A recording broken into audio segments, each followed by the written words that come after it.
All right. Welcome to our Thursday, to this Thursday, September the 4th, 2025. My name is Jader Salazar. I am the founder of Black Label Closers, an organization dedicated to help people become exceptional uh, closers, salespeople in this industry. People who aspire to change their lives and they want to they want to attain a skill that can help them for the rest of their lives, be at any point making a six-figure income. You write your paychecks when you are a phenomenal salesperson, an exceptional and highly capable salesperson, especially in high-ticket sales. Also, you can join. I want to extend an invitation for you guys to join our community. Go to school, skool.com. School, everybody's familiar with that website, with that place online. Become part of the community. Start getting answers to your questions. You can sign up for our free course. There is value in there, guys. It truly helps you understand, get your feet wet in the arena of high ticket sales. Also, if you are more aggressive and you want to learn this, I have a $97 course value at $1,000, but we reduced the investment all the way down to $97. Guys, anything that you invest into yourself, that you take money for yourself to grow is an investment, all right? It is an investment that no one can ever take from you. And if you really want to start exercising your right to be able to start making the money that you deserve, you can become my partner through the partnership program that we have, where you and I will split 50% of the proceeds of the profits. 50% for you, 50% for Black Label Closers. You can go to our website, www.blacklabel-closers.com. You can go to Facebook, find us there, Black Label Closers as well. And you can come to our Tuesday and Thursday open house event and learn. Every Tuesday and Thursday, 7 p.m., I will be here. There might be some exceptions. If I can't make it, it'll be once in a while, but I am always here. And we try to do our best to communicate that to you. Every Tuesday and Thursday, 7 p.m. Eastern Standard Time, open house for everybody. All you have to do is just attend, all right? You don't even have to wait in line. Excellent, guys. Wonderful. So today, as usual, we're going to talk about some really important subjects in the field of high ticket sales. First, let me say hi to the first people that just came here. Pantera's here. Thank you. Hey, Pantera, how are you? Thank you so much. We missed you last Tuesday. Rose is here. Hi, Rose. I have to say, Rose is always here, so it's one of the 100% here. And so is Pantera and everybody else. And I'm yet to see more people coming in. They typically, it takes them a little bit, but they'll come eventually within the next 10 minutes or so. Yo is here. Hello, people. Saying hello to everybody, and that's awesome. All right. So let's find out what today is about. What we're going to talk about today is it's highly important for you to understand. So compensation and personalities. Let's dive down to compensation. How are you going to get compensated in high ticket sales? Now, when I say you can write your paychecks, you can write your paychecks, guys. You determine how much money you're going to make, right? Being a salesperson is like being an entrepreneur, right? I don't know of any place that caps commissions. I don't want to know them. I don't want to know a place that punishes people for being excellent salespeople. I don't know those places, nor do I want to see them or get to know them. I figure maybe those places where people can make millions of dollars. That could be part of the reason, right? But I don't know. So there are different types of compensation. in this industry. Let me just share, because I've been in this industry for so long, guys. I've been in the industry for 20. I was for the past 2 years. I've been saying that I've been in the industry for 22 years. It's 24 years, right? I did retire for some time, but once you learn what you learn, and this is what's funny. When I came back from retirement back into the industry, I thought I was going to be rusty. Nope. I dove right into it, back in, and I was just as good as always. To be honest with you, I never lost. It's kind of like riding a bike. A bicycle, right? You never forget how to ride a bike, right? So throughout the years, I've seen changes in the way that companies compensate people, and I see the advertisements. I don't know internally what they're doing, if they're giving more incentives inside the companies. What I see is that they are advertising 10%. Typically, I see 10%. The maximum I've seen is 15%. Now, here's what happens. When you start as a setter, and let's say that you being a setter is and it really depends what the company calls being a setter, right? If they're just going to have you call people, which I think it's a mistake to have people just to call and confirm a time, right? And set up a time. And that's the reason why when I train setters, and I will never get tired of saying this, when I train setters, I train them to close, to set deals, not appointments, all right? Making sure that you understand the psychological process, making sure how to deal with different people, making sure that you are posturing not just yourself, the company, the closer who's going to close for you.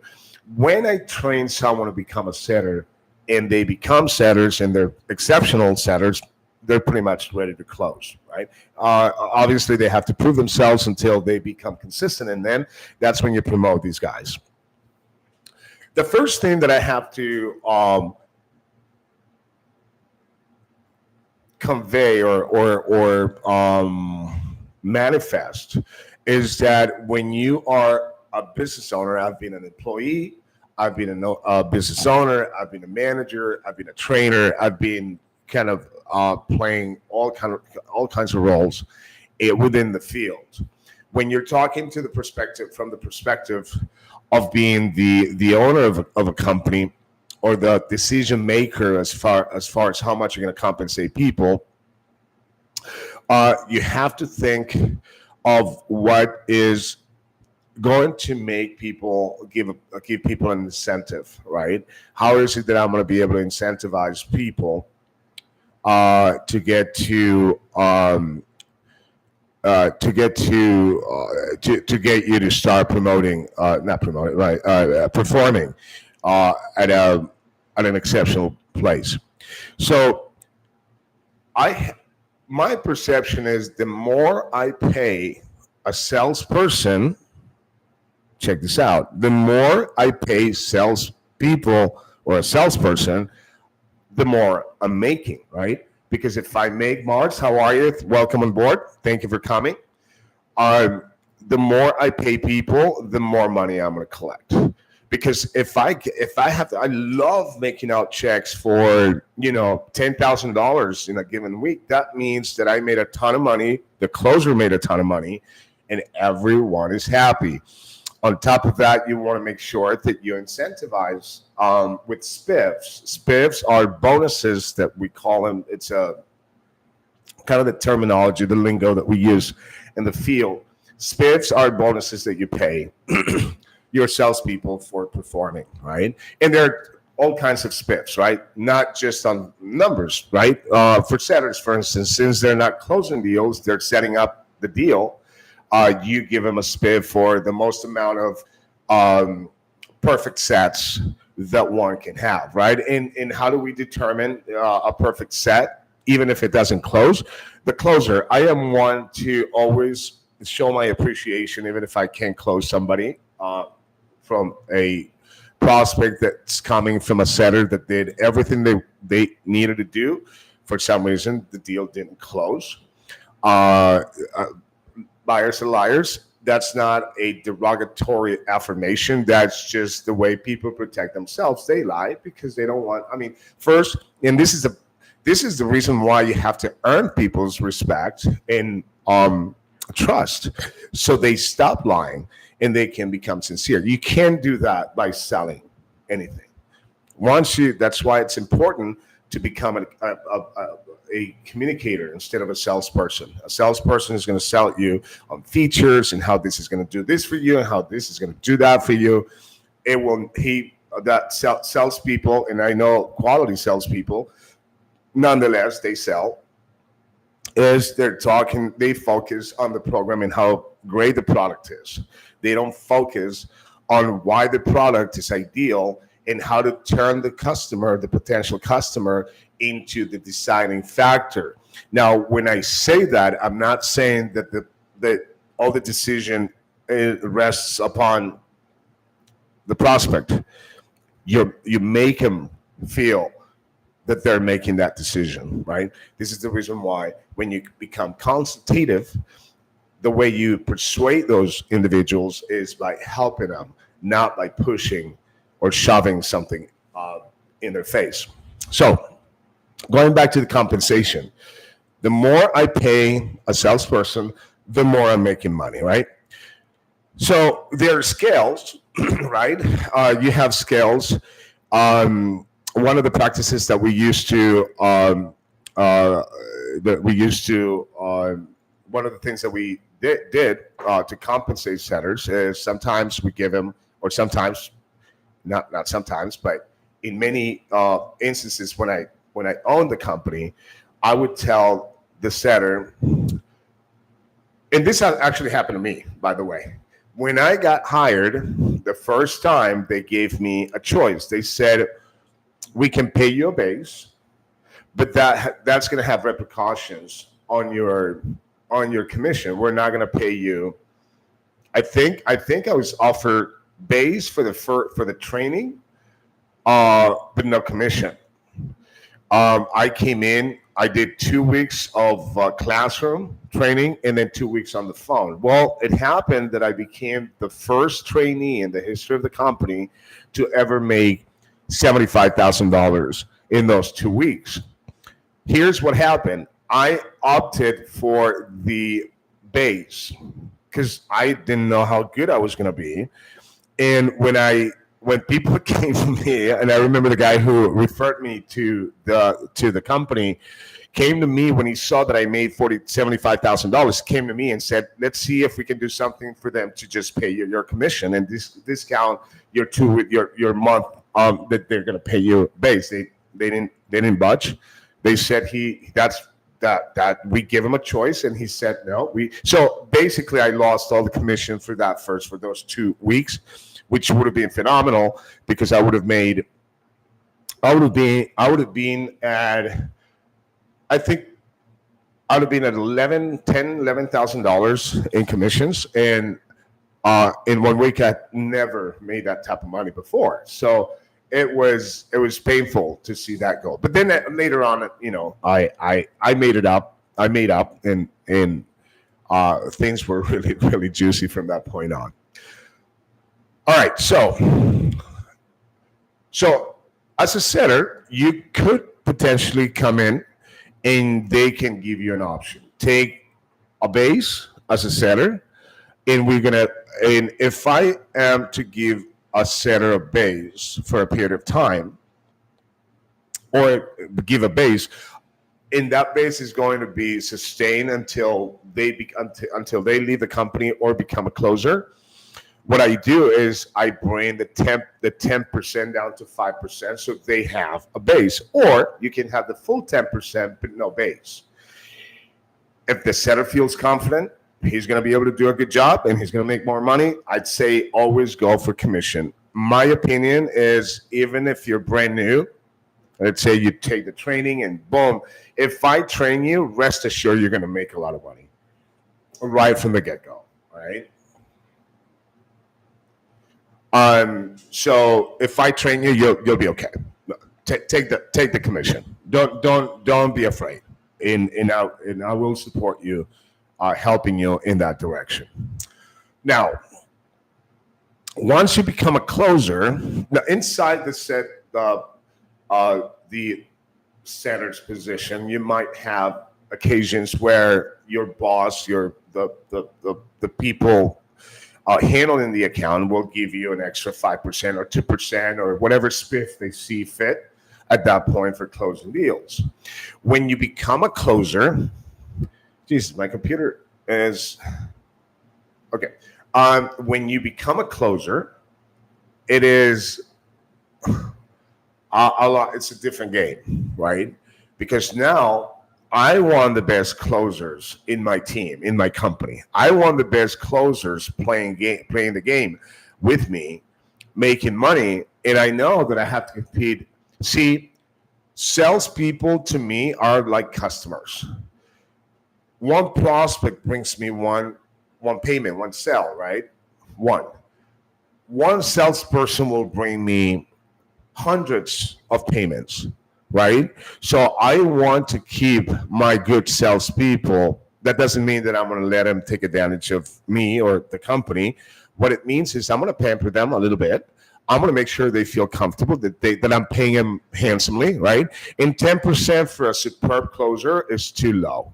And trust me, companies that know what's up with, because once you find that one superstar, um, that's when you really want to keep it. Now, make no mistake, a company, say for instance, a company has 50 people working under, setters and closers. Here's how the distribution of skills work out. You have your top 5% of guys that are superstars, right? And within that 5%, you have the real superstars and whatever, right? Then you have a bulk right in the middle. Then you have your good closers, great closers. They're right after. That's about a 10%. So now it's 15% of the block of people, of salespeople that make good money. Then you have a block of about, I'd say, so if we have 15%, we add up 40%, that would be 55%, right? So 40% right in the middle is where your money is, because all those guys that are mediocre salespeople, but nonetheless, they put up sales, meaning if John didn't put up sales today, Ralph and Mike put up sales, and then the next week Ralph and John put up sales, but Mike didn't. You see what I'm saying? So that money, that bulk is constantly coming in, right? Also, when you drop below that bulk of 40% of the people that constantly make you money, not exceptional salespeople, but they're making you money constantly, then at the bottom you have your terrorists. And these are the guys that they don't work, they don't dial, they're consuming a base pay, but they're not active. If they're working out of an office, they're bothering people, trying to have conversations with other people, or just sitting, taking breaks all the time. If they're at home, they're playing PlayStation. Nobody's watching them. Nobody's supervising them. They don't have the deal. I mean, that's those terrorists. You change them. You get rid of them quickly, because you're making. Remember, if I have to pay you a base, I'm losing money. If I have to pay you a base plus commission, I'm making money, right? Right. So the more, the merrier. So that's important to understand. In order to get a good, a decent salesperson, you have to go through probably 10 people to get a good a decent salesperson. To get an exceptional salesperson, you have to go through probably 20, right, to find that gem, right? So important to understand that, all right? So if you're working for a company that's paying you, let's say you're a closer, you're getting paid 15%, which is typically what a closer should be making. If you make 4 of those sales at $10,000, well, you're making, what is it, $6,000 in that given week. At the end of 4 weeks, you're making $28,000. What is it? 26, $24,000 at the end of 12 months. You're making $280,000, almost $300,000. Now you're considered by the IRS as a wealthy person. So now you're going to have to face the fact that you're going to pay a little bit more in taxes, but that's a good thing. Paying taxes, if you have to pay more in taxes, that means you're making more money, right? Sometimes you have to be careful with brackets, right? Um, Paula's here. Thank you, Paula, for coming. I just wanted to make sure I acknowledge you. And really, really great that you guys are here. So we got Pantera, we got Rose, we got Mars, we got Paula. Really good times. We're having fun. All right, perfect. So that's as far as the compensation. Other types of compensations also some companies, and I think is a good deal. They'll tell you, okay, if you want a draw, if you want a base against your commissions, we can do that. So what they do is they hire you, they pay you a base, but it's a draw against your commission, right? So your commission, once you make commissions, they're gonna deduct whatever it is that you got paid, because you have to eat, you have to pay rent, you have to whatever it is that your expenses are. They want to make sure they take care of you, but they want to make sure they take it from and once you pick up momentum, you don't need the base, you just focus on commission. I don't I I don't think I yeah. So base is not the high. It's an incentive for new guys to be able to get the talent and get the skill. All right. Wonderful. Excellent. All right, let's talk about quickly. We got roughly 10 minutes. I'll spare some time if you guys want to hang out with me for 5 more minutes if it takes up a little bit longer. So the next is personalities. What is this? Personalities. So we're going to talk about the character, the different types and categories of personalities in prospects, in the potential customer. I know I am going to say something that's not very popular in sales, but that's because I don't focus on training salespeople. I focus on training closers. Salespeople will always live by the concept of mirroring your prospect. In other words, if your prospect is a very sharp, articulate person, then I have to be sharp and articulate. If the person is a little bit ghetto-y, I have to be ghetto-y as well. I have to drop the yo, and, things like that. And, being able to mirror. The person is objective. I got to be objective with them. That I go against, guys. I don't want you to mirror people. Here's the reason why. The party in a conversation that starts mirroring the other person is the weaker party. The person controlling everything about the other person is the one that stays in their ground with their personality. And I don't care if you talk like that, if you're a fast talker, if you're slow talk. I'm not going to match your speed. I'm not going to match your IQ. I'm not going to match your personality. I am going to be professional. I am going to be objective. I'm going to be compassionate. I'm going to be your guide. But I get people to start mirroring me. That's when I realize that I'm really controlling the call. When they start matching for instance, I get on calls where the guy answers the phone, yo, what's up? And then I start talking and they start being very flexy with their terminology, calling me brother and calling me this. Yeah, brother, what's up, brother? Whatever, right? And I call them by their first name. I stay very professional. By 10 minutes into the call, they're acting like me. So what does that tell you? That I am controlling that conversation. That now the guy respects me, and now once I earn the respect, now I'm gonna start loosening up a little bit, being a little bit more a little bit friendlier. Maybe a joke here and there, very soft joke. I don't go into, let me have you heard of the chicken? What the chicken crumb? I don't do that. All right.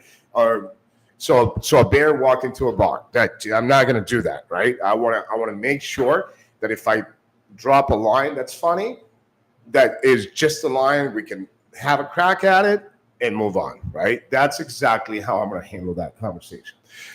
So there are highly effective, articulate people. Typically, these are people in the ages of 25, 40, where they're very, especially if they have a college degree, especially if they're in finances. If you have an architect-minded person, an engineer-minded person, whether either because they are engineers themselves, or some people just have that type of inclination in their perception, mind perception, or thought process. Even if they're not engineers, that's what they should have done, but their personality matched that of an engineer. When you have that, whether it's a computer, an IT guy, whether it's a civil engineer, whatever engineer, these people are very, very objective, extremely objective, and they are going to break things down to a quantum level, right? When I have someone like that, I need to stop them. I need to tell them, if you keep analyzing life from an engineer, and I understand, I give them kudos for being very bright. Engineers are typically the brightest people on earth because they invent most things. Sorry, I thought I smelled something funny.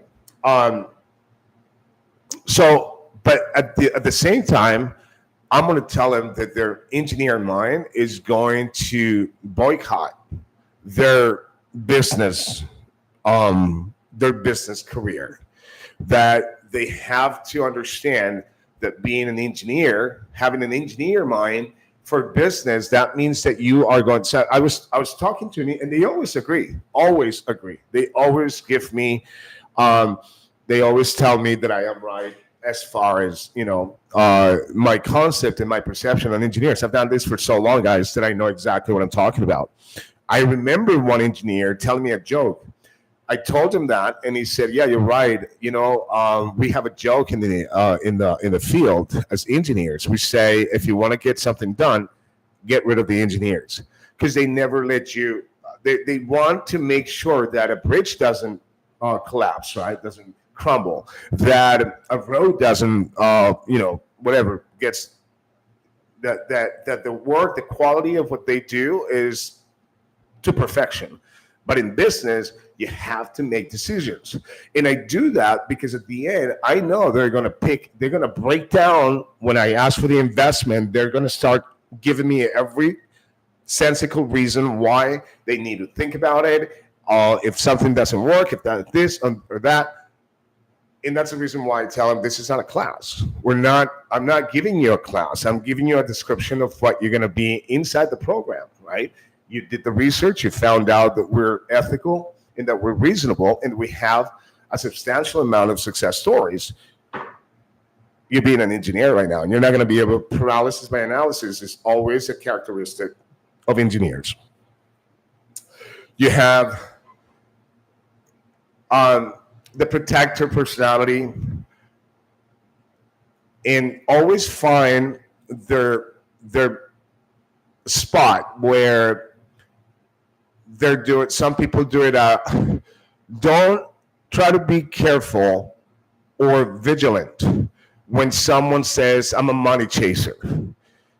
People that don't make money, but they think they are aggressive in business, they always say that they're money chasers. Here's the phrase itself is it's a paradox, because if you're a money chaser, that means that all you do is chase money, you never catch it, right? And that tells me that you just want to make money. You can't just make money. You can't just become successful because of money. If you think about the people that are most successful in life, they do it for a bunch of other reasons. You have to have the why, right? You have to find the why, and you have to understand, break down the personality of the individual. All right, someone who drops a lot of technical business terms, a lot of lingo, a lot of stock market, good articulate lingo and the language, and they're precise and they're fast and they know everything about business, and they know how to corroborate this with that, and how to target the market at a certain time, and the all that is mumbo jumbo. That's all it is. It's just mumbo jumbo. All right. Just don't get into just one of the things that I do when I have people like that is I tell them, listen, man, you have a lot of experience in business. It sounds like, are you making seven figures? I deflate their ego, because right there, all the stuff they said goes out the window, because that means that all you've done in life is learn lingo. You haven't learned how to make money. And I tell them, of course, I'm not going to be confrontational, but I tell them, listen, I love the fact that you talk like a business person. Let's become one. Right? Let's stop pretending. Let's become realistic about this, and now it's time to act. All right, guys. Just wanted to share that with you guys. Again, I am going to address my peeps right here. Pantera, thanks again for coming. Rose is here. Wonderful. Yowie, Mars, Paula. I miss Aldo, as I call him, Aldemar. He's not here today. We don't have Marco today here either. But I'm pretty sure they're going to come next Tuesday. Guys, my name is Jader Salazar. I'm the founder of Black Label Closers, an organization dedicated to help people become exceptional salespeople in the area of high-ticket sales. I love when people start making six figures. Why not seven figures? If you start your own brand and you start, you can catapult into wonderful things just because you learn how to become an entrepreneur by acquiring the skills of a closer. Join our community on school.com. Ask questions, sign up for the free course. Then there's a $97 course that's valued at $1,000, but we dropped the investment to $97.